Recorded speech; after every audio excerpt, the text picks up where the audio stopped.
with like I think I'm gonna do that. I'm gonna start it with like a different warning every week, because I don't want to keep saying in my opinion, I think, and just slap the warning on there. Like I'm just I don't, because even if I say you should buy it, the warning at the beginning would cover me. You know, Yeah, like yeah, I don't. yeah. I think Is that legally liable? Like, is that legally like I want to put a warning, but I don't know. Like I so don't. I want it to be easy. like a fun warning. You just put this on there, and like that covers Yeah, you. but then that's not fun, Yeah, I know. right? I know. You have to have it going all the time, though. I talked to my attorney friend, and that's like You the do. yeah, because it's like because at any time you don't have this on, it's like you're not, you're giving, it's not entertainment anymore. It's like they could take that as like, I mean, I'd be really, I'd be really cramped to see if someone actually like sued us for you. Like, I have no money. Listen, if you sue yeah, what are you me, I have suing me for? nothing. Yeah, I you have sue me. nothing. Yeah, you're spending more money at attorney's fees than like whatever. So My girlfriend makes more than me. Like I don't have nothing. yeah, yeah, So, yeah.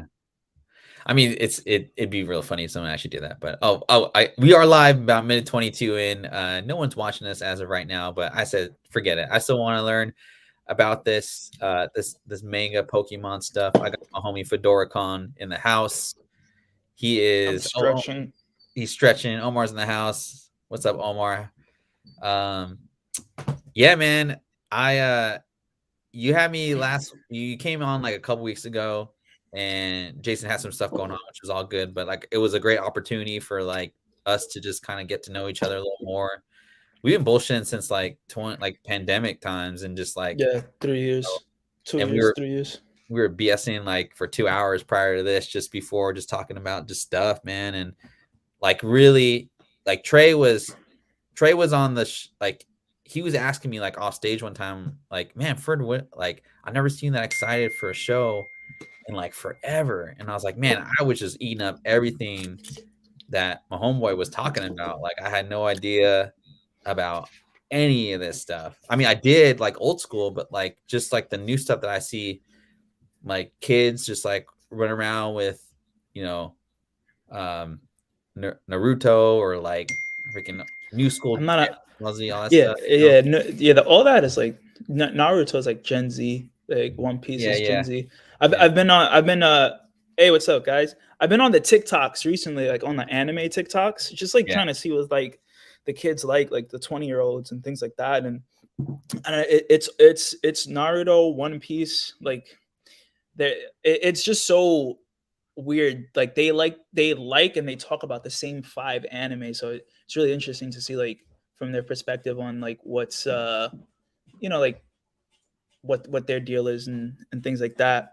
Yeah. But I think like this show, I guess we'll talk more about like the niches, because obviously like there's like shonen, right? But there's also like a bunch of other stuff that like I feel like not many people know about. Like there's like genres within genres within genres Yeah. of manga, and I think that obviously we spoke about shonen, but I think like what makes it so popular is because their genres have like subcategories. Where as a comics, we just categorize it as action, sci-fi, Fantasy. romance, fantasy. But Mhm. then in fantasy, there's like specific, you know, genres within that genre. So, for example, there'll be a genre in fantasy where it's like they call it isekai. And essentially, what it means is just it's stories about a person sent to another dimension.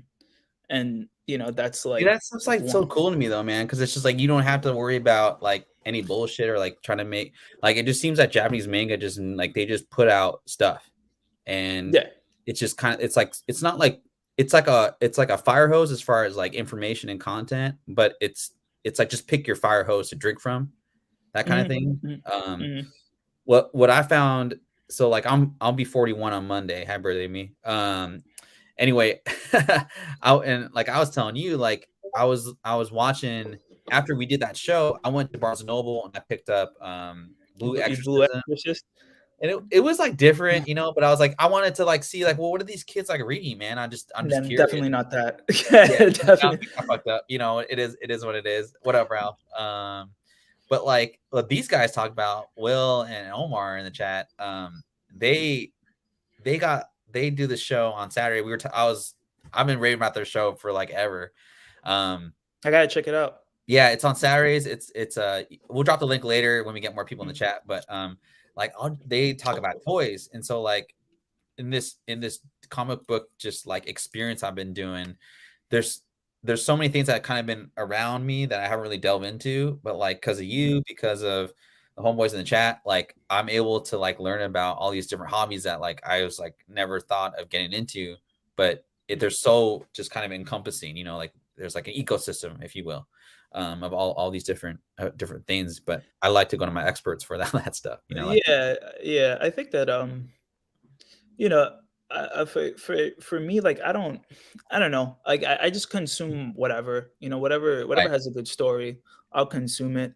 It's just like my knowledge, my hunger for consumption, um, it or information. It's why I know so much about a lot of things. Like, I mean, I'm not a professional skateboarder, but I know a lot about what skateboard is like, what the market in skateboarding is, like what people buy, like yeah, what skateboards are like valuable. I don't know. I just know a lot of like, I'm not gonna say useless information, but yeah.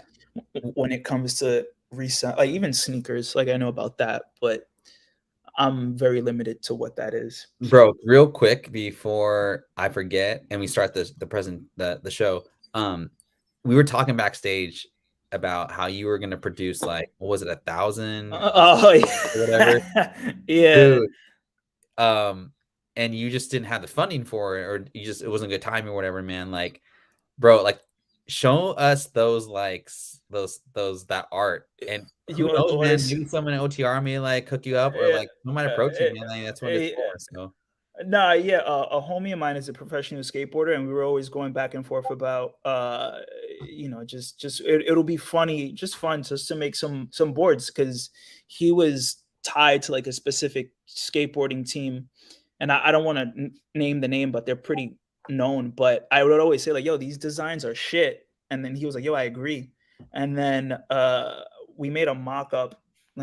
I could probably pull it up, and the whole joke about um our skateboards is that we were gonna get pictures of our friends and we were gonna turn them into skateboards. And so we got pictures of like some of our more attractive female friends, their bathroom selfies, yeah, yeah, and yeah, we made a compilation of their bathroom selfies. Here it is. dude. Hold on, So this is, let you me can't slow really play see. it. I just want to see this, man. So this is like her, and then you can't really see it because of the glare. Wait, let me see if you could see this one. No, you can't really see it. It still looks dope, Uh, though, man. I dig it.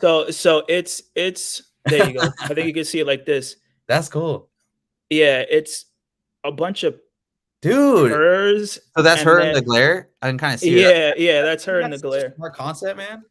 Yeah, so we were gonna do like a bunch of those. Let me just see if I could just put it over Was the. Oh no, so was the minimum you had to do like you had to do 1,000 units, or did you just like can you just do 100? I don't remember what it was, but I know he knew a guy, and Yeah, what, like, he was gonna let us get away with like a minimum that worked for everyone.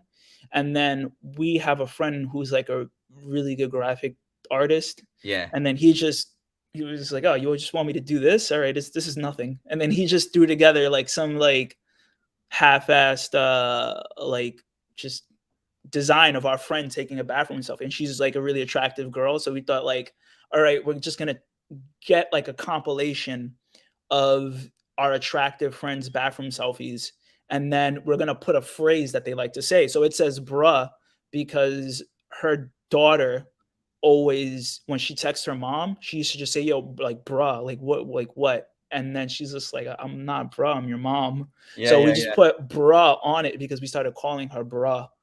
Dude, So hey, I'm gonna hit the OTR peeps, and we may have to like talk about this like off camera about like getting some skateboards at ODR on the Yeah, that'd be no, hilarious. yeah. So Right. so he has connections to like a bunch of shops because he's a professional boarder, and Yeah. the way it works is that when you get sponsored, not sponsored, but when you become a pro, you get a board with that's your board, that's your design. So they're not like a big company, they're not fucking DGK, or they're not, you know what I'm saying, like Yeah. I don't know, what's another one? They're not like Stussy or anything like that, but so they go around to these, local shops, and they say, "Hey, we got some boards. We'd love to have them in the shop." And so he has like deals with all these like local shops in New York City. So he was like, "Yeah, I could get it in. It'd be like a fun thing to do." Fuck And yeah. I was, for whatever the reason, we never did it. Damn. All right. Well, that's cool, man. I'm like when you were talking about that earlier, like I really wanted to get into like that because man, like I mean, $1,000 is a lot of money, but like Yeah, it was something like that. the It was cost something to like do that. for a board though, it didn't seem like a lot to me, and so I It just was like it's what, $20 a board. It was like twenty yeah, man. dollars a board. I mean, like it'd be like it would suck if you couldn't sell the boards, but like shit, you'd have your own like personal like skateboard for like thousand Yeah, bucks, bro. You know what I'm saying, right? So yeah, and you'd probably have to sell it for like 60, 65 bones, yeah, and then or you'd, whatever. you'd you'd make like a $40 profit off of it. Yeah, It's not that bad. cool, man. Well, man, this is basically your. I mean, this is your show. I just sit back and relax, man. Yo, So this thanks, is my thanks for everybody for tuning in. I don't know how I can't see the YouTube chat, so like, if I don't respond to anything, I'm sorry. I no, want man, to you good. respond to people in the chat, but I guess Ferd could do that. Yeah, I got you. All Um, right, thank. all right, I'm gonna start this real quick. All right, hold up. Let me do presentation style, man. Wait, hold it. How do I do this? Here we go.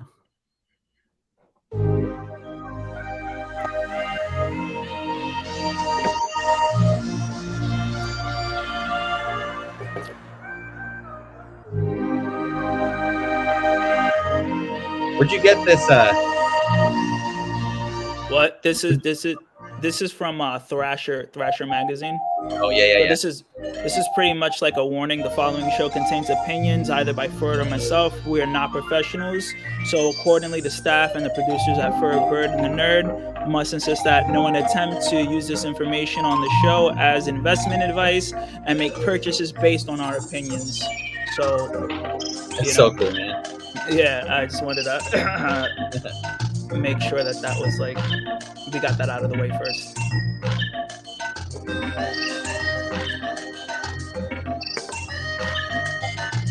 And it's also a good way to pass time, let people get in the chat.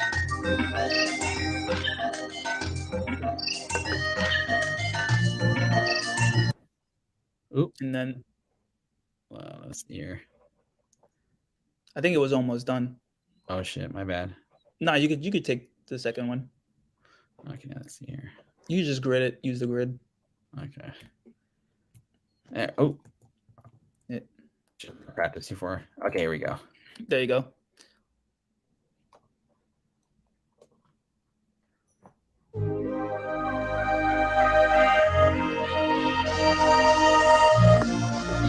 Let's start at the beginning. My bad. Yep, you can start right there at that one. At that one. The black. No. That one. There you go. The one next to it. There you go. Okay.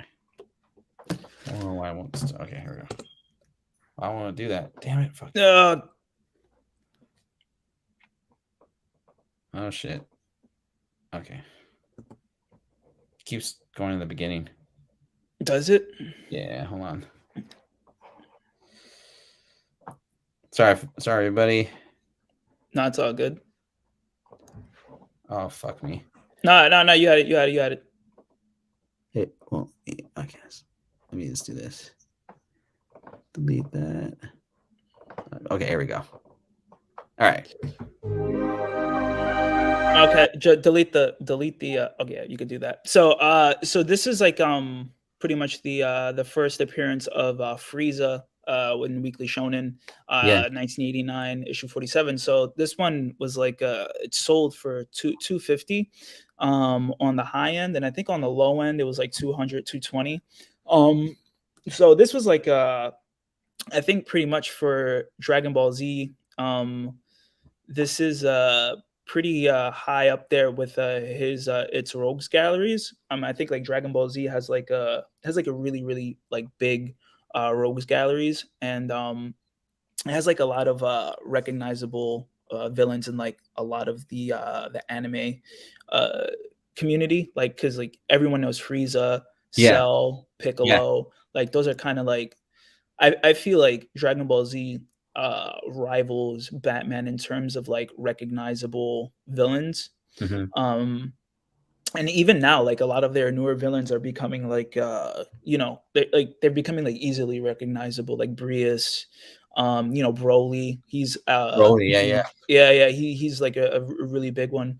Um, and now that I think about it, I should have definitely put a thing on that one, like a put it. But 250, I think that's like something really on the cheaper end. Because 250 is pretty cheap in my opinion. I thought that it would be higher since Frieza has like a huge influence on that's kind of like everybody's first like anime antagonist that they That they know. yeah, Yeah. that they grew up with. So I was really surprised to see that this was like really low, and plus like the cover is sick, So that was like a really interesting one for me. Like 19 bids, $247.50. That was very interesting, man. Like I'm very surprised that this was low. I thought it'd at least be like 400 to 500, but Yeah. Especially me, for like deep Dragon Ball Z. I mean, that's like the cream of the crop of like anime. yeah, So yeah. yeah. How about this one? Can you blow this up? I think that you could Hmm. extend it. Oh yeah, here we go. Yeah, you can. There, oh yeah, there we go. All right. So this one, it was really weird because I couldn't find anything on it that I couldn't find any sold listings, and I know that like eBay, after 90 days, it kind of goes like the solds go away. So I wanted just to show like the listings so everybody could see like kind of more or less like what's going on. So Rurouni Kenshin, Wandering Samurai, Samurai X, whatever you want to call him. Um, this was kind of like everybody's that was everybody's like first, at least when I was a kid, that was like really popular. So Hmm. 300 asking price is seems like it is pretty okay. But there seems to be a lot of controversy with the creator, and Hmm. he was caught with some illegal content, and Huh. I'll just leave it at that. So That's all good. you can come with your own conclusion on what he got caught with. Yeah, yeah, yeah. Um, but this one is Hunter x Hunter, and this one is a big one with a lot of the Gen Z. Mm, Um, okay.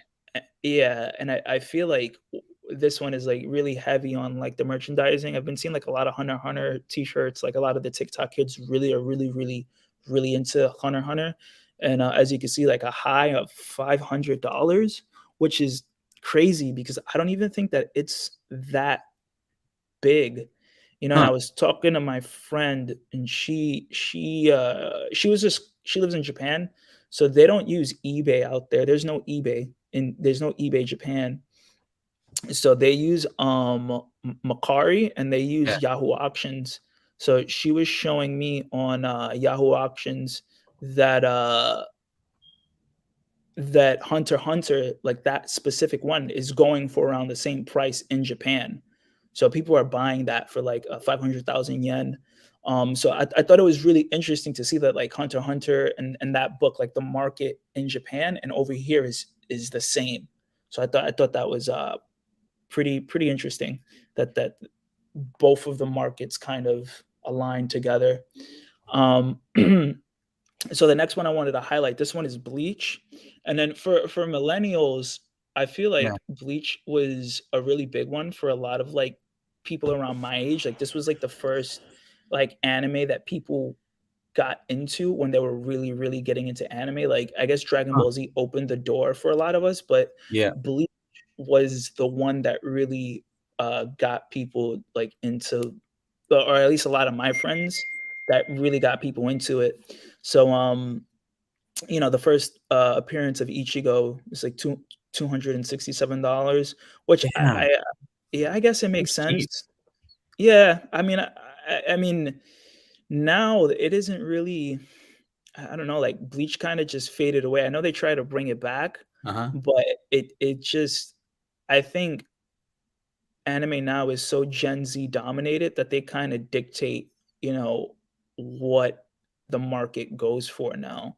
So, if they don't, if the younger kids, if the TikTok kids aren't really talking about, certain anime, Mhm. chances are like it's not going to be desirable. Speaking of what the Gen Z kids like, Yeah, big time, right? Yeah, yeah, yeah. My Hero.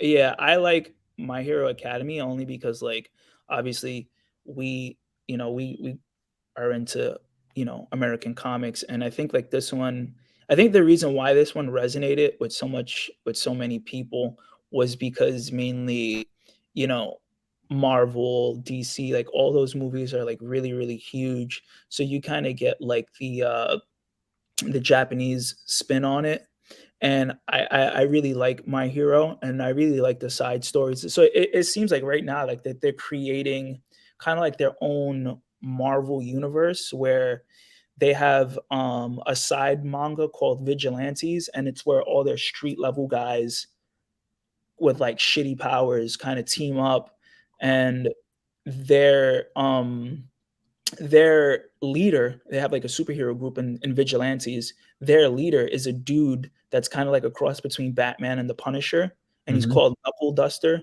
and he trains these aspiring superheroes with no powers. So I thought that was really interesting. This is another one, Jujutsu Kaisen. So I was speaking to a friend of mine, and she works in like the merchandising. She Yeah. works for like, so she was telling me that Chainsaw Man is like not considered profitable over there, and she was Over in saying that Japan? Or at her store? in general, she was saying in Huh. general that like yeah, she was saying that they consider Chainsaw Man like a failure because on the merchandising end, but she was saying that Jujutsu Kaisen is kind of like really big on merchandising, and so with that being, because she's really sharp, so she works with a lot of these like big merchandising companies, so I'll take her word for it. So Jujutsu Kaisen is like getting pretty big, and I've been seeing like a lot of people are liking Jujutsu Kaisen more than Chainsaw Man, and with $67 for the first appearance of Jujutsu Kaisen, like, I mean, I think that that's like a good buy-in. It's solid, it's really good. Let me ask you something real quick, because Yo. the homies in the chat, Omar for sure, and Will. This is their website. This is more for you. I want. I think you like their show. It's Lost Cause Collective. I'm not a toy guy at all, but I just dig their show, and they do a lot of anime type uh Mm, type stuff, mm. and it's again, it's like a water hose of information about toys and like what to look out for, what sucks, like what's good. Yeah, Um, I'm not and really I don't know anything about toys. Like yeah, that's it's just it's cool though, because like the art is very like it's they have anime toys on their show as Oh, well. do they? Oh, I should, Yeah. yeah, yeah. That sounds good. It's just it's kind of chill, like show on Saturday nights, um but what I was gonna ask you about this, because I've seen this character before, and $67 for for I saw the first. I think you'd be into this. I saw the first two Mhm. episodes a long Yeah. time ago, and I was like, wow, man, like this is really good. It's like horror. It's not like Demon Slayer. This one is more on like the horror end. It's more on like the horror kind of thing. But I, Yeah, I I like the really horror liked stuff, it. man. Yeah, Yeah. yeah, I liked it. Trey was wondering, what's the first appearance of Chainsaw Man?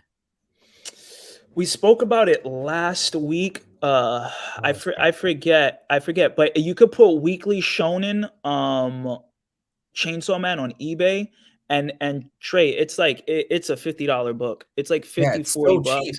All the stuff's so Yeah. cheap, like I mean, we try and people try and flip and whatnot, but I feel like the reason I love this show and what your knowledge brings is like it just seems like such a natural kind of like like we met each other through comic books. Obviously, we talked about it ad nauseum, right? But like it just seems that this manga stuff, it's like it's very organic, and it's like people really care about the book. They're almost like Star Wars collectors, you know, Mm. um, where it's But like, it's still a really.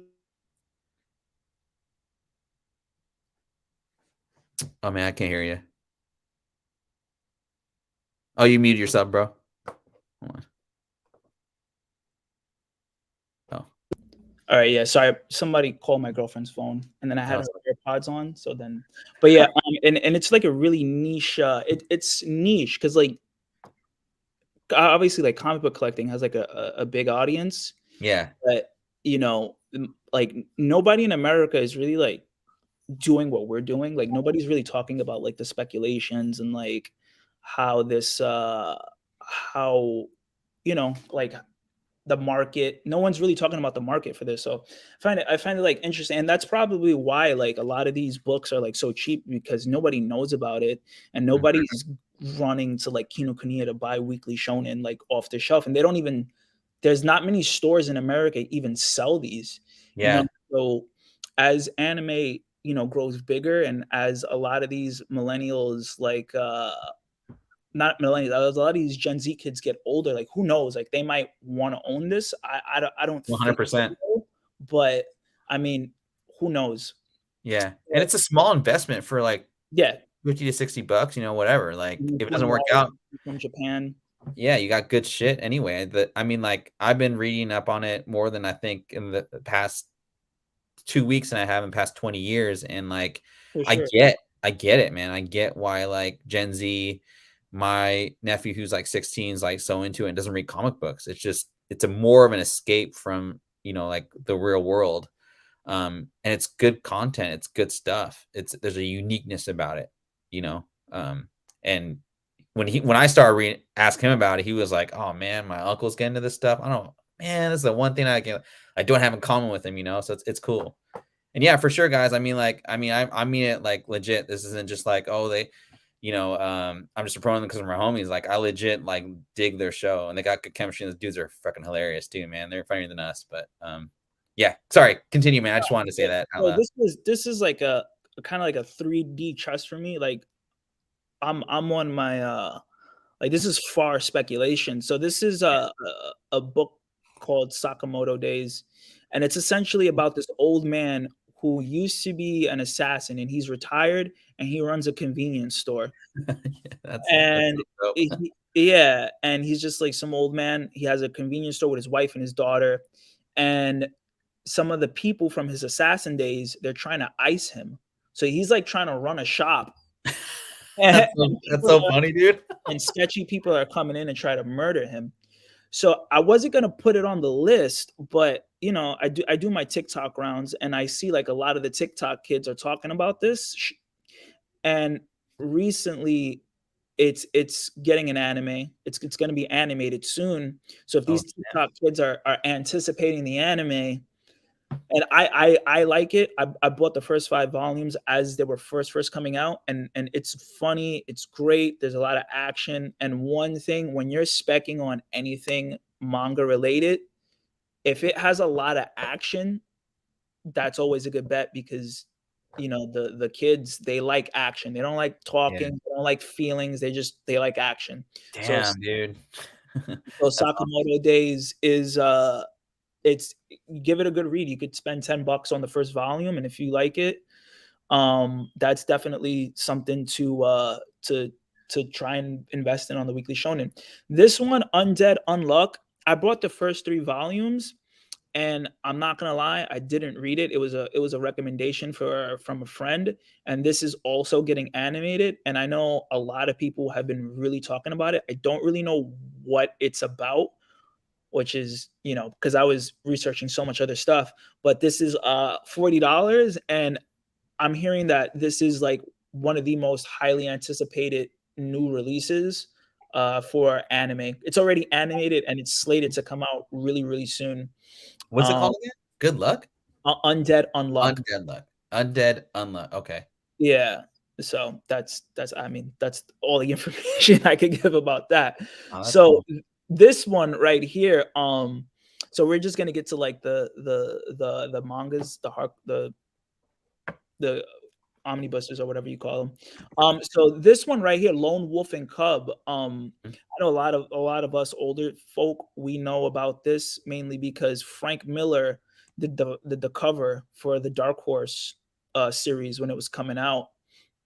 And this is kind of like it had a show in like the 1960s or the 1970s, and Star Wars. What's that one with Baby Yoda? I'm not a Star Wars fan. What's it The called? Mandalorian. The Mandalorian took heavy inspiration Yeah. from this book. Uh, and Lone Wolf and Cub. It's about a samurai assassin with his kid, and he does the Mhm. assassinations with his kid. Yep.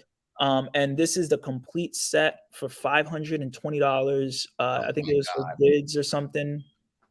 Um, Man, I'm laughing at this because, dude, I had 1 through, like, 10 of this yeah, book. yeah, 1 through 10. Yeah, You back fucked in up. the day. I big time fucked up, bro. Yeah, yes. Let's see. That's Yes, cool though, man, that's cool. Next slide. you can hit us with the next slide. Alright, for sure. Man, this is like you're getting it on from last week, man. This is, like, just cracking me up. I love it. Yeah, so issue 12 sold for like $175. And this is the omnibus, the complete omnibus sold for more than the other one. So it's $620. Huh, weird. Yeah, and these are like some stuff that you could like kind of still find out there in like bookstores, because I Yeah. was able to find 1 through 5 in the at like a local bookstore that sells used books. Mm, And I was like, wow, they have that? And that was pretty crazy. Like I didn't, but if you're like looking in like a, a thrift store that thrifts books or comics or whatever, there's like a good chance you could find Lone Wolf and Cub out there. So I mean, they're out there, and a lot of the places that sell like manga and stuff like that, they don't know that they have that. Like they don't know that it's worth anything. So it's always good to kind of like check out and see what they have and check if it's out of print.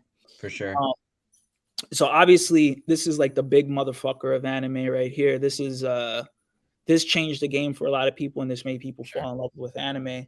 Cowboy Bebop.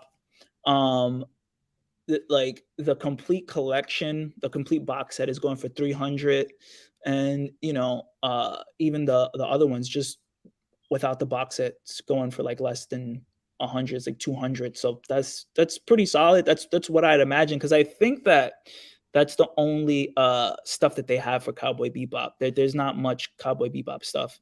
Mhm. um Gantz, so one bid, $1,200. So this series is like, it's really popular.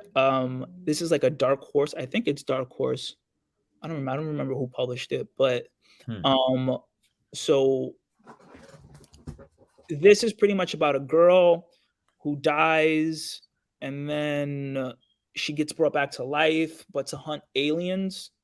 And it's like ultra violent, ultra sci-fi, ultra futuristic. Um, and I know that like a lot of people are like really into like that ultra violent like anime, like manga Yeah. kind of stuff. And $1,200 for like 1 through 37. And whoever sold this definitely doubled their money. Yeah? Sure. Yeah. Yeah, because I think like one, like that's like 12.99. So I don't know. So I wanted to highlight like a specific genre that I feel like is not really talked about that much. And in manga, horror is like a niche. It's a very, very niche genre. Like they don't really highlight it too much. They don't really talk about it too much. Um, and Dragonhead, I read this in high school. So when I was like researching it, I had no idea that, the complete set was going for like, I don't know, like a four or $500 buy it now, 250. Like, so this one is really good. It's really scary. It's about uh, these people that are trapped in a train. I can't really remember what it is, but it's definitely a solid read. And I know like Junji Ito is popular now, but I feel like he's like way overrated. Mhm. So I think this is like a really good read for anybody that's willing to like that wants a good horror story. And then this right here, this is like ultra. This is like a ultra rare, very retro, like super super super low print book by like an artist that's like fucking fantastically amazing. Like usually, like when I read manga, like everything looks the same to me. Most Yeah. artists like, oh, but this guy is like legendary, and he has the first anime to be banned, like Oh, outright, yeah. like outright. Uh, and as you could see, like his books are like rare hardcover. Like people are paying 500, like Yeah. $200 just for the first volume, and Amazing Freak Show is about this girl who gets kidnapped or something like that, and then she gets picked up to from this traveling circus, and they do like all types of fucked up shit to her, and it's just pretty much about her life at the circus and like you know uh this story is not for the faint of heart. So uh if you ever want to read it or give it a watch, um you've been warned. Dude, But the like the dolls on her lap and that and the little rooster or whatever, like that's kind of what stands out to me as far as like detail, because it's like, I mean, it looks almost 3D in a yeah, way, you know? yeah, he's honestly like one of my favorite horror artists. Huh.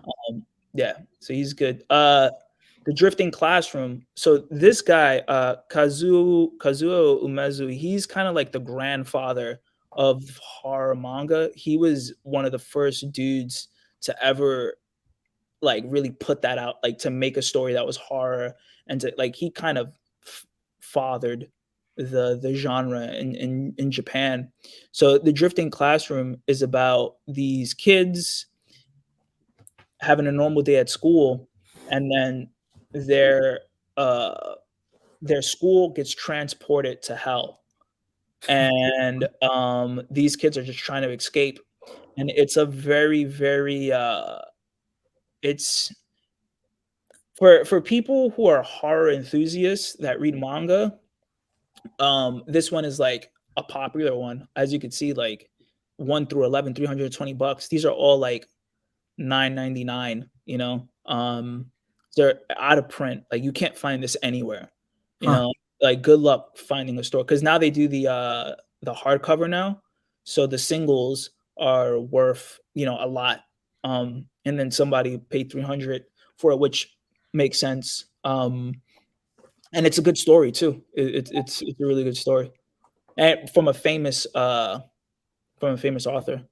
He's and then this guy right here, What the fuck? yeah. So this guy is called Shintare Kago, and he actually did some covers for you remember the comic Haha? Yeah.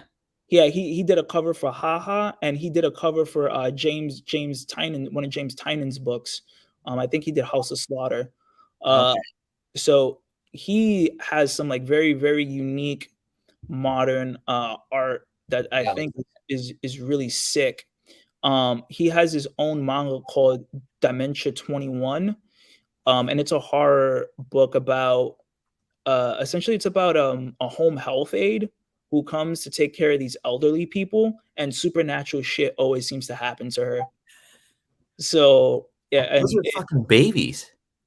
yeah, Holy shit. I thought it was like, I didn't know what it was. I thought it was like hands and stuff, but I know. Oh, wow. That's crazy, man. yeah. If you want, you can commission him to do a self portrait, and he'll like draw you like fucked up and shit. It's pretty cool. Yeah. So just getting into like Pokemon here. So the Shining Mew Koro, Mew is like kind of like a popular character in like the original like 151 Pokemon. So I just kind of wanted to highlight a few Mew cards today. So a Japanese PSA. Well, for those of you who don't know, Koro is a popular a Japanese magazine, a Japanese Pokemon magazine, and they deliver like Pokemon news and things like that. So this was one of the cards that you would get um, from the magazine if you had bought it. And a Gem Mint 10 is worth like $3,500.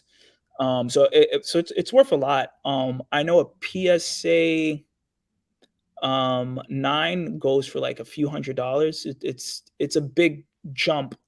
Um, yeah. So in 2021 sold for like $5,000, and then in 2021, That's your. Oh, sorry. Go ahead. yeah. So for one sold in 2021, 5,700. So it's been going down a bit, but I thought it was really interesting. It's been dropping just a tiny bit, just a smidge. Yeah. So this is one of the rarest Pokemon cards. So this is a Pokemon Art Academy Mew. And this one, there was only one sale, and it sold for like 3,800, well, essentially $4,000. So there was a game for the Nintendo DS called the Pokemon Art Academy, and it was just pretty much like an app where you just draw shit, and you draw something on it, you draw Pokemon on it, and then you send it to Pokemon. And the contest was they'll turn your shit into a card. And that somebody drew that on a Nintendo DS. Oh shit. No, sorry. I can't say. I didn't even see his ass. Sorry. So yeah, Real quick, yo, like I just gotta imagine like kids these promo cards because you talked about promo cards last week and just kids would enter these contests, right? Not adults like nowadays. I just gotta imagine the print run maybe be like 100 or whatever it is, but that kid probably like I gotta say like a certain percentage is like not even gonna be exist because the yeah. kid threw it away or like mom trashed it or something. It just So baffles me.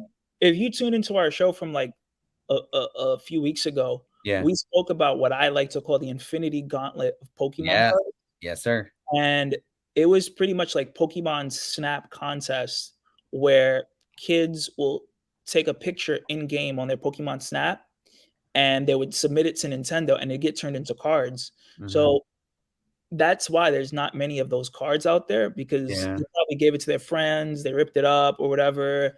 So, but yeah, you're absolutely right. Um, so this is kind of one of these the rare Mew cards. This is the Pokemon EX Dragon Frontiers. The PSA 10, sales August 20th, 2021, 5,600. Um, and then this was October 6th, 2020, $7,000. And then this was ones for March 6th, 2017. And if you bought it in 2017, you were balling, bro. Like that pandemic price was $7,000. So Damn. it dropped off, but the last PSA 10 sale was in 2021. Hmm. So this already tells you that there's not many PSA 10s in the wild, because if you Yeah. look on the right side, you see a total of 67 PSA 10s, So 392 PSA 9s, and a grand total of 1,200 graded. So, um, yeah, man. So this is a hard 10, and if you see one, you better scoop it up. So this one was this is wow. interesting. This is interesting, right? So to hobby collecting, right? To like card collecting in general, like the base set Pokemon cards, right? Those are like the most popular cards. Like Bulbasaur, I mean, but not Bulbasaur, Venusaur, Blastoise, and Charizard are like the Jordan cards of Mm. Pokemon. Yeah. So I'm a part of like the Pokemon investment groups on Reddit, 4chan, whatever, and we were talking about this for a while in like the groups. So if you look at like, this is Shadowless first edition base set. So if we look in 2021, during the pandemic, one sold for $21,000, right? And then in you know April, April 1st, 2021, sold for $60,000. So we went from $60,000 to 21,000 to 20,000 to 22,000. And then today, not today, but recently, Hmm. $11,000. So I'm, man, like, man, like that's way too low, for such a like an iconic card, and for man, like that's like I don't know. I don't know what people in the chat think. I only know what I think, and I think that that's like ridiculously low. Like if you had $11,000 just to like do whatever with, Mhm. like this is like a solid pickup. Like whoever bought that for $11,000, like I don't know if it's gonna go any lower. I Yeah. won't, but definitely made the get in while it's low. Yeah, it's like one of those, you know, I just think of a Gem Mint 10 from PSA in any Pokemon card that like the first base set, it's gonna be like Magic the Gathering betas in PSA 10. Mm, Like this game wasn't only just played by kids, it was played by like children, like there were 4 or 5 year olds that probably had 10 of these Venusaur. So they get one in Gem Mint 10, it almost makes it that much more like did they get out of a pack and go straight to like the holder, that kind of thing. So I should have put the pop report, but I wasn't thinking about that. But even with the pop report, it's all about supply and demand. I mean, going back to comics like ASM 300, right? I mean, how oh my many, god, for right? whatever reason, like, a CGC 9.8 newsstand goes for like 20 G's, right? But Yeah, for sure. But um, I mean, I think the pop, obviously, like it'd be nice to have those, but like you're good, man, because like you said, this is like the the what do you call it? The trinity of like Pokemon mm, cards. He's a recognizable character. He will be forever. Like yeah, everyone knows who Venusaur is, which right? which is crazy that it went from 60K to like Yeah, 10K in yeah, like a year or two, mhm, 3 years. yeah. So so this is like a I know we spoke about this like a few weeks ago, but a full foil sheet, like an uncut sheet of holographic base set cards went for $70,000. That's cool. Um, I don't know if I mean I don't even really know like what would you do with that? Would you frame it? I don't know. Yeah, uncut cheats are so funny to me of a collectible because when I was younger, everyone always wanted an uncut sheet. Like there were even like you could get them. Like my dad used to work for this printing company, and he gave me these like old printing like a card sheet, and it wasn't like any like a really cool set. It was that those cards weren't really worth anything back then. But I remember What kids card? would get, what? What cards were they? There's like baseball cards from like 1991, 92. I mean, that was like when you talk about comic books being overprinted, baseball cards were overprinted, man, and they were cheap.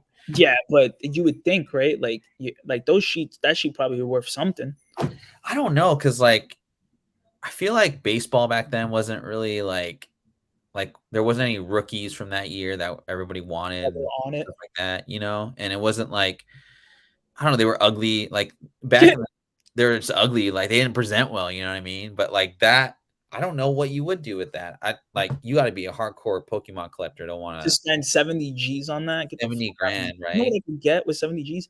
You know what? How many rare cards you can just get with 70 G's that'll like I don't know. Yeah, I and don't even know who would even. I could guess if you're like really fucking rich and you wanted to put it in like your living room or something and say like, hey, look what I got. But I guess like it's like, how safe is it? It's probably a lot safer than like a stack of like Pokemon cards, right? Because like you're probably gonna put it in a frame. But see, when you put yeah, something in a frame, it's like, how do you frame it? Do you like glue it to the backer board, or do you just have it framed along? So then you gotta like press it down. It's uncut sheets of any type are just such a tough collectible. I think it's on the in the eye of the beholder. It's a weird niche market. It's still cool though. it seems okay. I don't know. Yeah. You know, I just guess personally as a collector, I never would want an uncut sheet. I'd rather just have the card because that's how I remember the card, you know, being, individual and this stuff is just as some a rich collector. asshole. I was just like, yo, Yeah. I just give me the sheet. Yeah. It's cool though, man. I mean, it's a interesting niche. Oh, this is what I was waiting for this weekend. Oh, this is what everybody's waiting for. Uh, so this card is kind of blowing up. Like I assumed that with like the reprints coming out that the price would kind of drop, but man, like Yeah.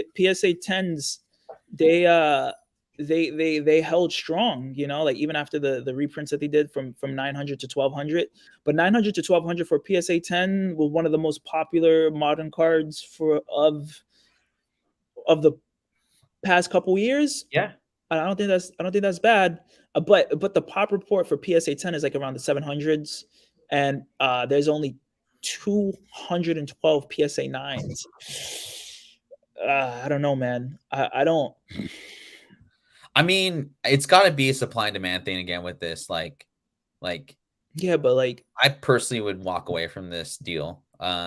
We talked about this a little bit on OTR a couple weeks ago, but you know, with all the fuckery afoot or whatever you want to call it, I don't really use that term very often, but I guess if you take a step back and look at the art of this card, it's amazing. I think no, this for card sure. is super cool. So from an art standpoint, it's really cool. Rarity, it's different. The whole employee stealing copies of this and like kind of the uncertainty with like the actual print count. Yeah, nah, yeah, that's Yeah. actually that.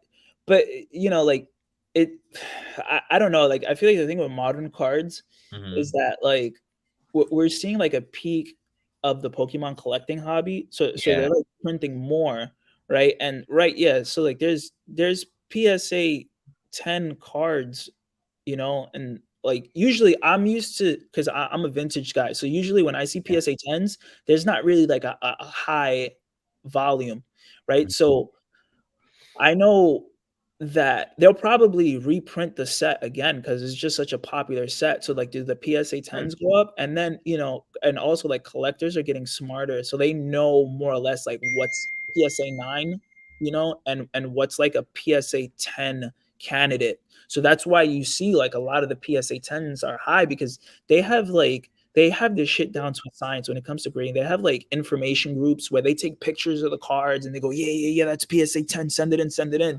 You know, so like, and it's PSA 10 right now. PSA 10 is like 700 right now. And that's not even counting BGS. That's not even counting CGC, like, you know, like they're CGC is like number two right now, right? yeah, yeah, Yeah. yeah. So, you know, this PSA 10 could be higher. And then there's also another factor. Now there's people that just do sealed collecting. Like they'll buy a booster box of like of you know the Umbreon set and then they'll hold on to it, you know, because so there could be tens out there in somebody's fucking basement with like, you know, so this PSA 10 could be higher. But but we're not here to talk about that. We're here to talk about the drama. So Let me ask you real quick because I always ask you about grading like companies and stuff, right? So Mhm. I know PSA is like the gold standard for Pokemon. I've been told that many times. What would be the number two alternative to? Because for me, like I just don't like PSA. I think the look is just so old school, and I hate how it's like computerized. That's just me. I like Um, Beckett because I like the yeah, I like Beckett because it's clear. It's got the half, and it tells you each thing. It's very intricate, but I know they're hard on like the grades, right? yeah. So from what people talk about in like the Pokemon groups and things like that. Yeah. So the idea is like Beckett Beckett displays nicely. So like so they usually say if you don't care about the grade and you just like it because you like the look, go Beckett because then you can display it, you can hang it up. It looks nice, people like it. It looks more sexy, you know. But the thing with Beckett is that if you get like a black label, that you know, $1,200 turns into like That several $1,000s. yeah, it's like a one of one basically, Yeah, right? yeah, It's exactly. yeah, I hear But you. that's nearly impossible to get. Um, but also CGC, I don't know why people. I guess people like the quality control of CGC, but Okay. people always downvote me on Reddit because I'm just like, yeah, like you guys like CGC now, but wait until they start pulling that fucking acetate fuckery on you guys. Then you guys are gonna Uh, start, yeah. yeah. So Would you right rather now, so would you if you're going number two like as of right now today? Um if I was gonna rate it, my personal rating, yeah, I would put Beckett too. I would put yeah, Beckett dude. at two. They're just so Yeah. damn expensive and they take forever. That's what I hate about Beckett, but Mm. but as for cards for me, like I submit stuff that I'll keep, and then other stuff if it doesn't grade where I want it to grade, I'll just sell it. But like so for me, I'm when I'm grading cards, I'm always thinking not so much how much is this card going to sell for in 10 years. I'm like, how is this going to look like on my wall for the next 10 years? Yeah, yeah, for Yeah. sure. So And that's the way. So yeah, so by that logic, like you want to go with Beckett, right? yeah, for me, right? So Yeah. anyway, I want to get your opinion because I didn't know if like the different genres of cards are different with the grading companies, and I, everyone I, says I to will get say I will say that like CGC, if you get like a CG, so usually what happens if you grade CGC and you get a 9.5, um, if you get a 9.5, it usually grades out to it usually grades out to a PSA 10. So that's just usually like you know what happens, and what people do is sometimes they'll like buy a CGC 9.5, they'll break it and then they'll send it to PSA, and then it almost guarantees a PSA 10 all the time, but almost, because sometimes I've yeah, seen where people crack a CGC online, they send it to PSA and then they get a 9, and then they're like, what the fuck, blah blah blah blah, yeah, and then yeah. But that's the they're, risk you take though, and anytime you crack, like yeah, I've cracked 9.6s and got a 9.4 or 9.2 in it, you know. So yeah, and then they get roasted in the comments on Reddit, and then I'm yeah, just yeah, like, but yeah, so but for this, yeah, so I don't know if anybody's seen the pictures oh and yeah, anything like yeah. that. Yeah, but that's got to be like $100,000 worth of cards on the table, and this guy's a mook. Like this guy's a like. Why would you do that? Like, I don't know, man. at what point do you just get up and then you're just like, I'm gonna incriminate myself? I know. It's like the smart thing he would okay, he's dumb anyway, but like, dude, take like back in my day, if you were to do something like this, you'd sell it and tell 3 or 4 of your closest friends. You wouldn't take a picture of it and then post it on social media for people to see. That's a weird flex. Because he's obviously didn't do it because he loves Umbreon. He wants the money for it, which doesn't make any sense to me. You know what I mean? So Yeah, yeah. So I mean, so apparently the story is like this fucking Herb, uh, he stole the cards off the line. Which, hey man, like, look, if you could do it, you could do it, right? Like doing that doesn't make him like if you could get away with it.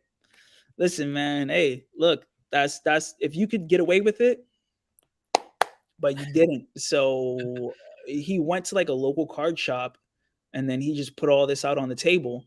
And then, any normal person would go, wow, that's not normal.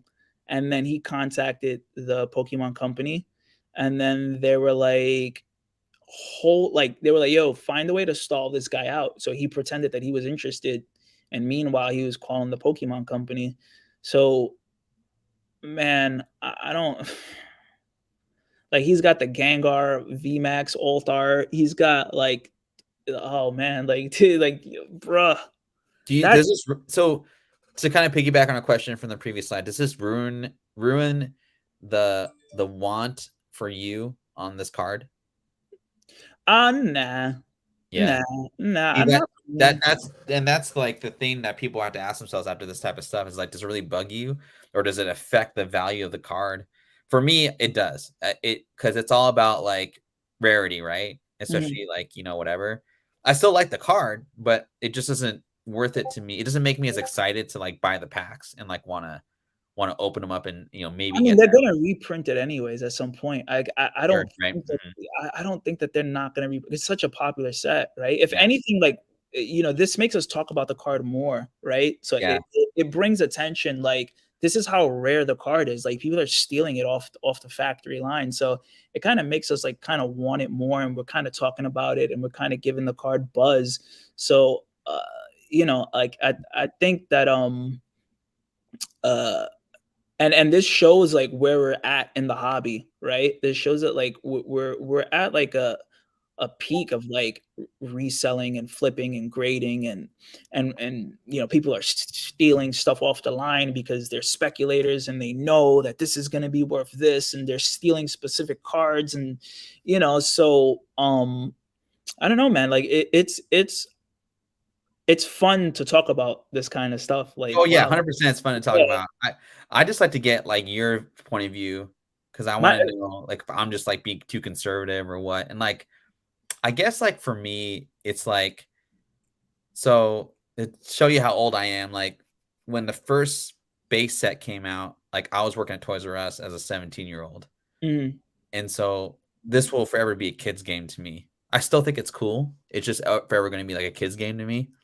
mm, Um, but like there's been so many Charizards. There's been so many like different other characters. I just use Charizard because it's the easiest one to kind of like mm, they always reprint Charizard. What sucks about this, at least in my perspective, like this Umbreon card is like was like so fresh because it was like it was a new like Charizard. Trey was talking about this being like the kind of the 5 to 10 year. Could this be the next Charizard for the next 5 to 10 years? I don't know. And that's coming from dudes that are 40, right? So No, like I know. you know Is what I'm that saying? I respect Trey's opinion if if he thinks that maybe it could be. I don't Yeah, know. For me, like I like it's hard to know because right. Hmm. with modern, there's like 700 plus PSA 10s. You know what I'm saying? Like, Yeah, so yeah, I don't know how the market is gonna look like because you kind of got to look like 10 years from now. I don't look 10 years from now. Like I look mhm. 30 years from now. I look at like what like are my Yeah, kids gonna that's my be? dude right there. That's my guy right there. Hey, what's up, Brad? Yeah, So I'm thinking like like 30 years from now, what are my kids gonna be like hunting? yeah. What cards are they gonna be like, yo, like I want that, you know? So That's cool. um That's cool perspective. I don't know. Like maybe it could be, or maybe another set could come out two, Sure. 3, 4 Yeah, years from now, and yeah, then everybody will be like, yo, like that. Or maybe everybody 10, 20 years from now would go, yo, you know what? Like PSA 10s, like there's too much. Like let's look at some sets that nobody is really talking, nobody really printed that well, or that we could kind of look through and see. So I don't know. It's a great card. It's definitely like right now gonna be the most sought after card for the next 10 years for sure. But like when we look back in retrospective in 20, 30 years from now, I don't know. It like for me, like it's weird with modern. Like I don't know. I don't know too much about modern to even speculate on that. But this one was an interesting one, right? Because this one came from Larios and Larios. This was a 2019 Sun and Moon tag team. So it was interesting because when this card first came out, it was like $20-$40 raw. And like if you look at the PSA 10 sales, like May 16th, 2023, one sold for almost $3,000 and a PSA 9 sold for 1,000. And then if you look at the PSA 10 pop reports, it's closing in on 1,000 PSA 10s and 500 wow. PSA 9s. And Why? the art, like, because I mean, it's tight. yeah, the art is Yeah, tight. You got two of these legendary dragons. They're making like a heart shape with their body, and it's a solid card. Like it looks really nice. It displays really nice, and that card has kind of been like the talk of the investment groups. People that have way more knowledge on modern, but um so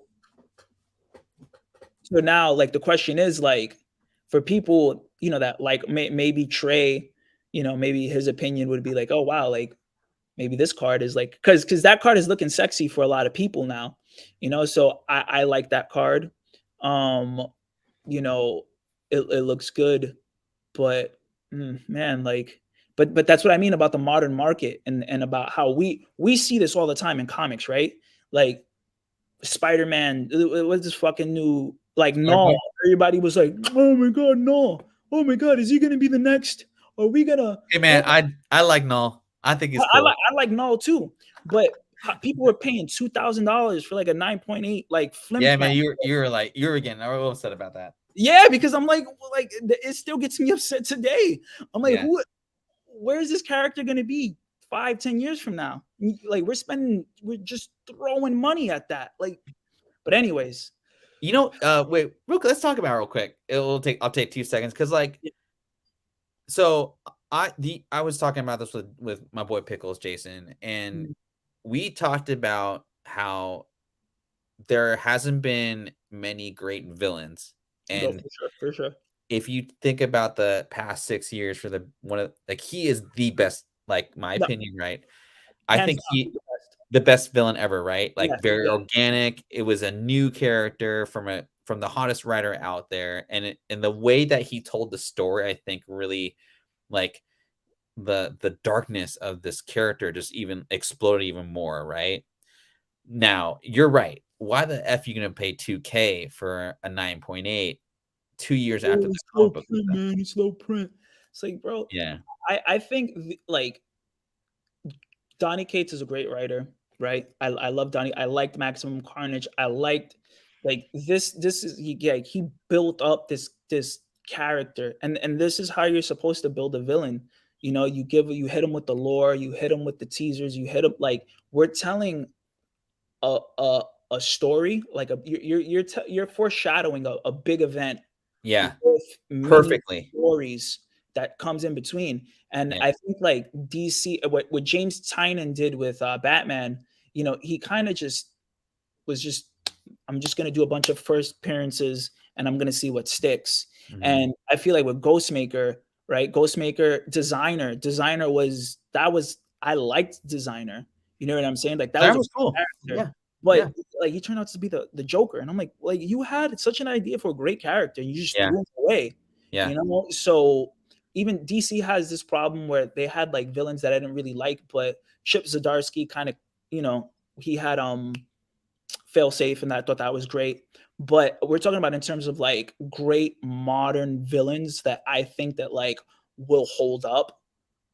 It's definitely Null, but I don't think Donny Cates is the right guy to take Null to the next level. He needs Hmm. I feel like another writer could really like bring him back and just kind of like give him the story that he needed that Donny Cates didn't. So I think Jeff Lemire could do a really good job with him. Jeff Lemire, I think Percy Jackson, who's the guy that's doing Ghost Rider? I don't know, man. I don't read Ghost Rider. Pickles would know, but yeah. The Ghost Rider stuff Maybe has been good. Paul Jenkins, maybe. I don't know. Yeah, I just think of like, anybody that's really good at horror could do it. yeah, or like just dark, like sad, you know? Because Yeah, that's, I mean, like when I think of Null, I think of sadness. Anyway, but yeah, you were right, man. We were going back and forth, like, because I remember I'd post like a last sale was like and 1,500 I'm always like, 2K. bro, don't stop, don't please. And then it crashed and burned. I like no, like listen, Mhm. trust me, I like him. I thought he was a sick character, but once I saw that fucking ending, I was like, Jesus Oh, Christ, dude, everyone 100, man. Everyone was pissed off that ending, man. like you Michael baited, like And you. I don't know how you could have like landed that landing. I don't know, but like he created the dude. Like you don't have to kill him off. He could have just So like here's been my theory. Here's like, my theory. Donny Cates was a really hot writer at that time, and I feel like Marvel was just pulling him in so many. Oh, we want you to do Thor. We want you to do Hulk. We want you to do this. We want you to do that. So I'm pretty sure they were like, "Yo, you got to wrap this up," you know. And I think mainly he's doing a lot. He was doing Image Comics. He's doing Marvel. He's doing trying his to get own. paid, man. Just gotta make money at the end of the day. So Like he's probably writing Vanish at that point, you know. So anyway, I yeah, just wanted to because we never actually talked about like the actual character before. We just talked about the ridiculous like I have 398s both signed. no, hold on to Yeah, it because if yeah, no ever comes to the MCU, that would be like a great yeah. sell, you know. And it's I paid what it's going for market right now, and so like, and like it's one of those is like I don't care if it doesn't ever comes back because it reminds me of a time that I was really enjoying comic books before Yeah, the pandemic. So for sure, for sure. yeah, That yeah. no So is a good read. yeah, But Gengar, the Fusion Strike Gengar, which is interesting because the pop report definitely reflect those PSA 10 sales. I'm not gonna lie. So we got PSA 10 sales, 350 to $400, PSA 9, 180 to 200, PSA 10, 1,792, and a PSA 9 1,300. So see, this is what I say like about why I'm like not really enthusiastic about collecting modern, is because those PSA, like we even had like a discussion about, moderns and how we grade them. And at this point, like if you're a modern collector, it's PSA 10 or just get out of my face. Get out of my face. Yeah. Like that's just, and the numbers reflect it. These guys that are grading are getting smarter. They know the grading systems. They know what to look out for. They know if they have a PSA 10 when they rip it and then they send it in. Mhm. And when these guys are buying these boxes for like $100, they're probably spending $500, $600 just to get a Gengar VMAX.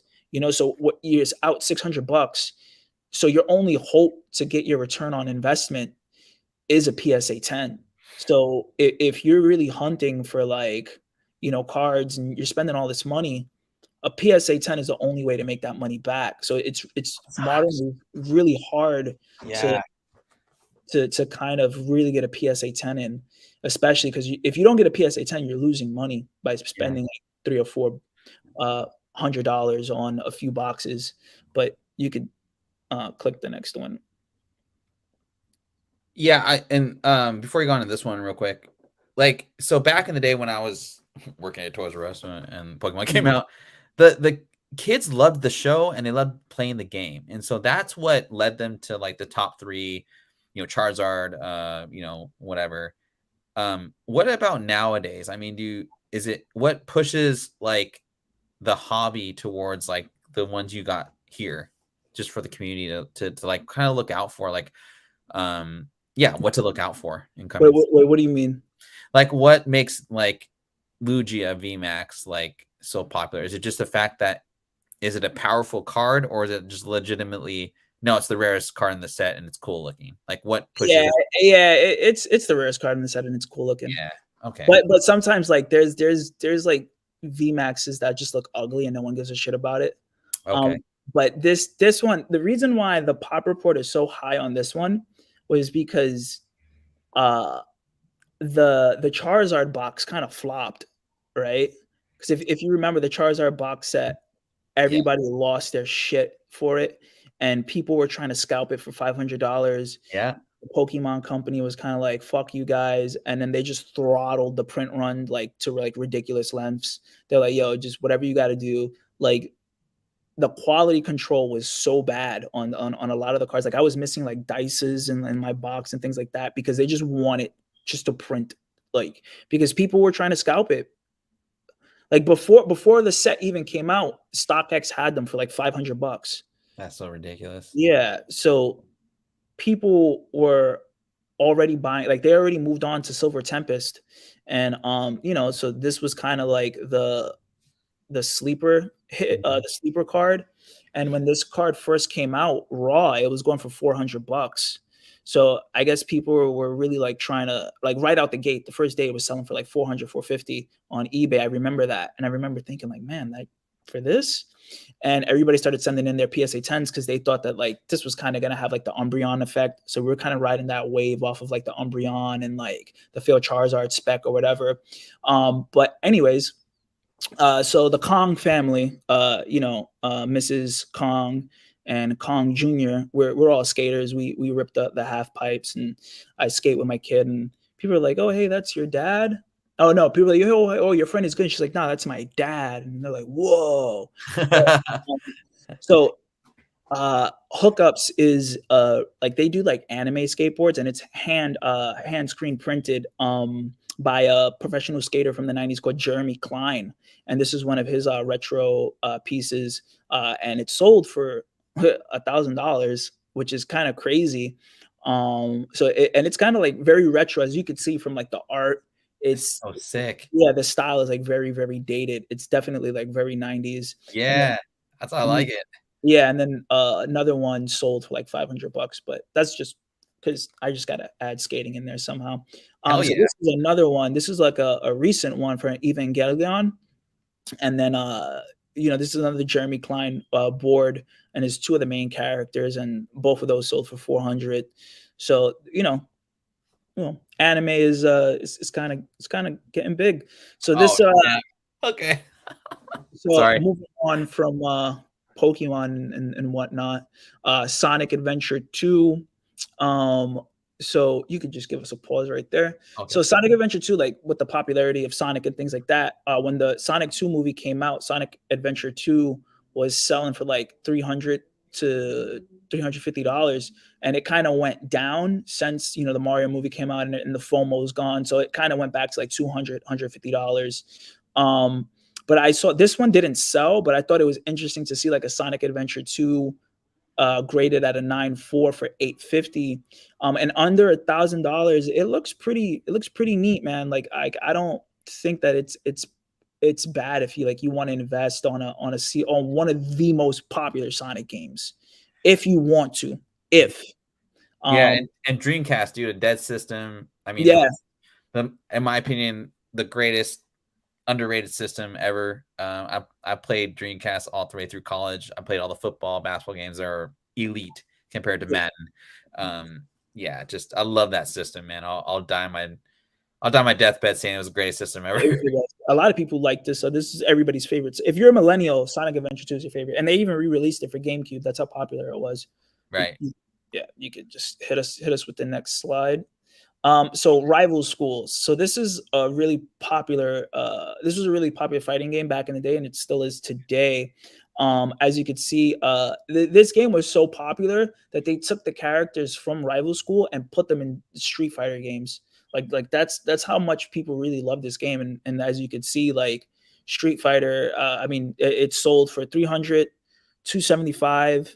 Like, man, like this is, it's a good game. People like it. And And they're buying it to play it. No, they're to not play it, yeah, right. to take it to Yeah. tournaments, to play it, to like, you know, to host tournaments. A sealed copy under $1,000, graded 8.5 plus.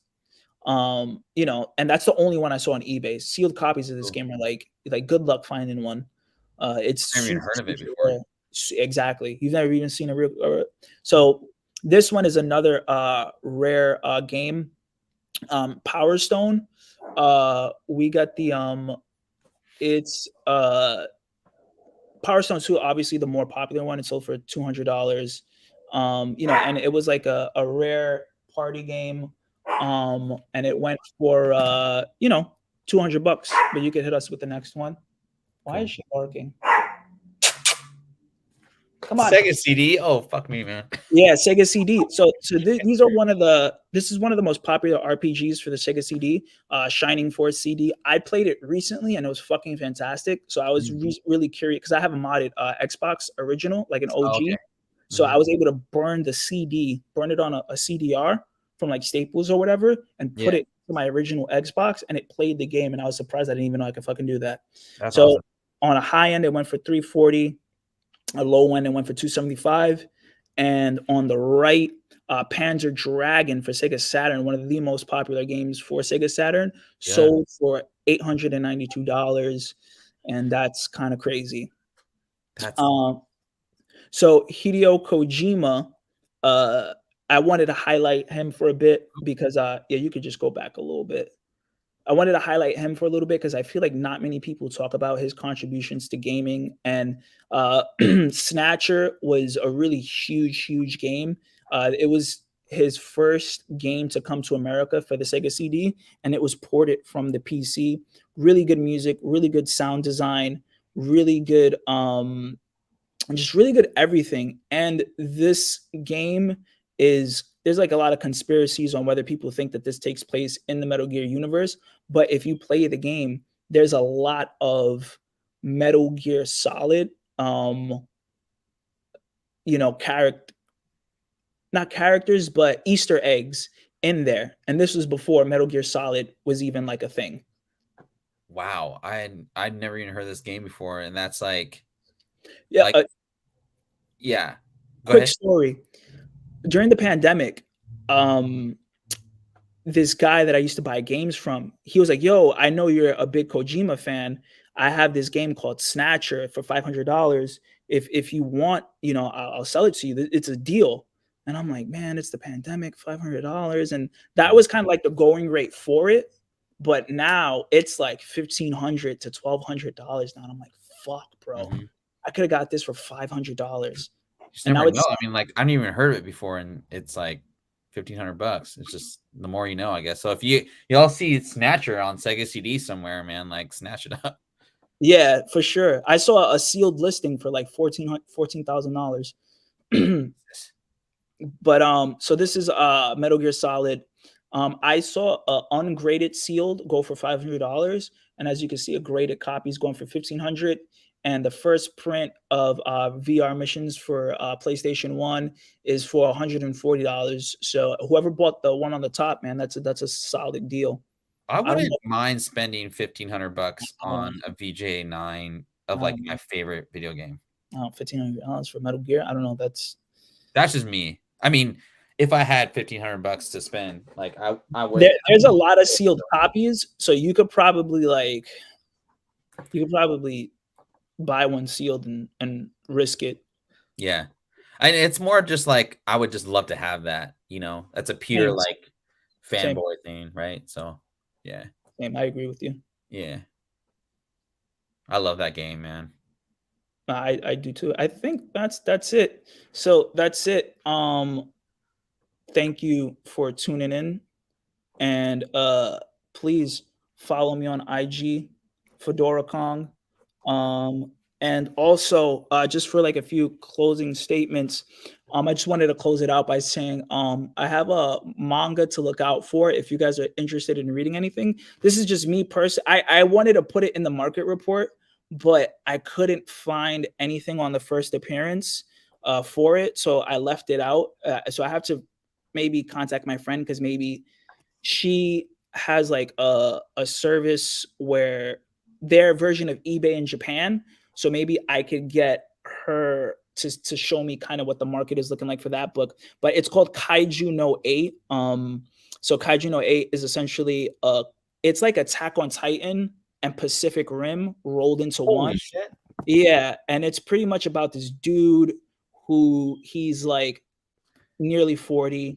He and his childhood friend, she's like a famous kaiju hunter. She kills kaijus and she's like really famous for it. And they grew up together. And so she became at the very top, and he became like a dude that just shows up to clean up kaiju shit after they kill it. So what ends up happening is that he ends up getting powers to turn into a kaiju, and he tries to use it to join the kaiju defense force. It's really good. It's kind of like standard shonen, but I kind of like the themes. I kind of like the ideas. Like it's really good.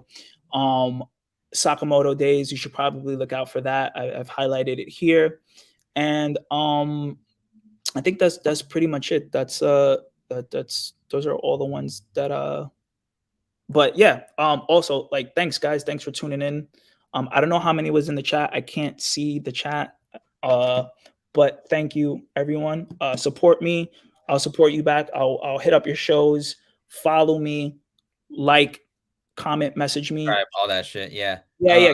Give me all your shows. I'll drop in. I'll show some love. Yeah, I'll give them to you through Messenger. Yeah, yeah, we had I mean, we didn't have I didn't expect a huge crowd today just with Memorial Day weekend and a lot of people Yeah, it's out all of good. town and all that stuff. I But mean, I don't like looking at the chat because like yeah, I don't want to know how many people are in there.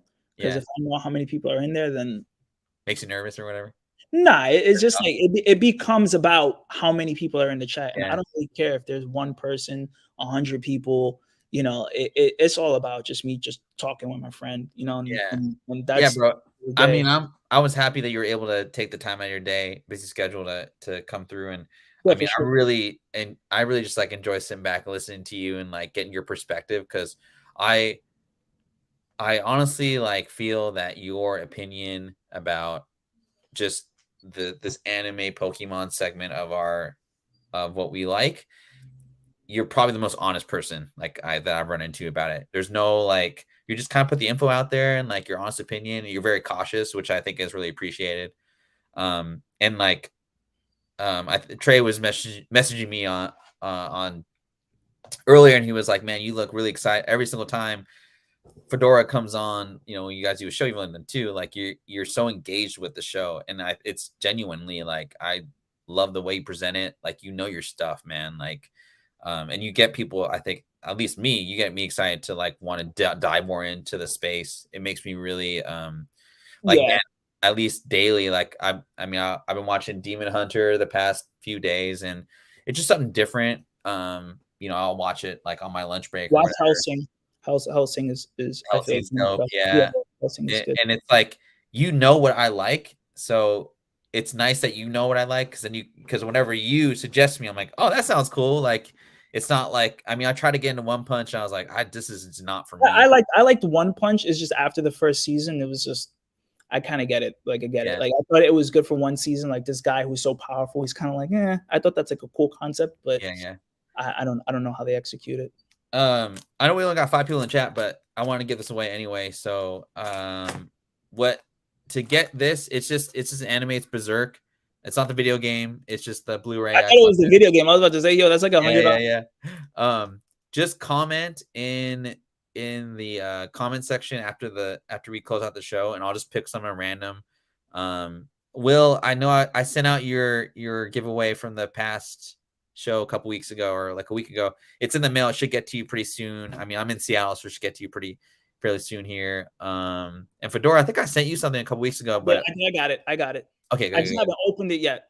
Oh yeah, whenever, man. It's just I just want to make sure people get it. And No, for sure. anyway, thanks again, everyone. Have a great Memorial Day weekend. It's Listen, my next week, if we do something again next week, I'll try and give away like some manga number ones. I have some volume ones of dude. I That'd mean be dope. I have the Chainsaw Man volume one. I Oh only read shit. the first two. Yeah, but I mean I've read volume one, volume two. I I was mean, like, whatever, man. Like it's. I mean, I yeah. think your information's the giveaway in itself. Honestly. Oh yeah, Yeah, probably right. yeah, Yeah, yeah. And then yeah, it's my birthday on Monday. I'm gonna be 41 on Monday, yep, and even bigger, 41 41, man. And but I'm getting married on Sunday too, so it's gonna be a pretty this big weekend Sunday for me. Yeah, we're doing our civil wedding in the over on Sunday. Philippines. No, Philippines is in July, but no, we're Oh, doing a Mexican okay. wedding on Sunday, so it should be dope. I'm pretty Oh, excited. yeah, that does sound dope. Yeah, Um, carnitas and tacos and churros and mariachi band. So I'm pretty excited, man. I got you. I gotta go to Seattle to hit you up. Bro, man. I mean, anytime, man. Like On an I'll airplane. I'll take you to Nintendo. I'll take you to all the manga stores around here, man. Yeah, Like man, we gotta hit it up. we'll figure it out one of these days, Yeah. man. Well, if I mean, well, I mean, I'll try. Yeah, But yeah. Thank you, everybody. Thanks, Trey, Brad, Omar. I don't Will, know. Yeah, I can't read the chat. Manny, But I'm looking, Manny's in there. Manny. Thank you, everybody, for coming out. And obviously, like this segment of the show is gonna start out small, but if people keep hearing about it, and we keep posting clips and sharing it, and maybe we'll be like the Sunday show and we'll get 20 people, so Yeah, man. No, I'm yeah. down for it. We had a good crew, man. I think honestly, like I'm getting a lot of good feedback about this show, so I definitely want to try it Yeah, again. but listen, man, if you guys want to take this information and just use it on your shows, like go for it, man. Like I'm not saying this information just to keep it here on this show. Like you guys just spread it out, like let everybody know about the oversaturation of fucking tens in the modern market. Like in Pokemon collecting, which is why personally I stick to vintage, because I know if I buy a 10 in vintage, it's gonna stay Yeah, low. yeah, Whatever. Like my thoughts are my thoughts, and I encourage people to watch other people's show. Watch, if Trey's talking about Pokemon, go watch his show, because he might have an opinion that differs from mine that you might find more valuable. So, it like that's what I suggest. My opinion is not the be all end all, and you guys go and support other people, and take my information from here and present it on your show, and you don't even have to credit me. I don't even care. Just you want to show the maybe other people might have opinions on it that I never thought. Go for it, man. Like this is just about community and the love of the hobby and whatever we're doing with this, and maybe because next week I'm trying to like get my friend to get me information for like some of the apps that they use. So I'm trying to get like a week where we just kind of break down like the Japan market and kind of look at what's selling over there and how that differs for over here. So, but that's kind of hard. That's really like, yeah, that's like very because I think one thing that you mentioned earlier is like they don't have eBay They over there. don't have eBay. They don't use So eBay. so They the so they like use Yahoo auctions. now that people know about it, it's like shit. Now I want to get this whatever. How the fuck Mhm. do I buy it? So then we can go from there and like yeah, whatever. So yeah. Anyway. All right. Hey, thanks again, everybody. Have a Well, great weekend. Be safe. Don't drink too much. we got And it. We got to go. hydrate. Hydrate your shit. Yo, follow me. Follow me. I love you all.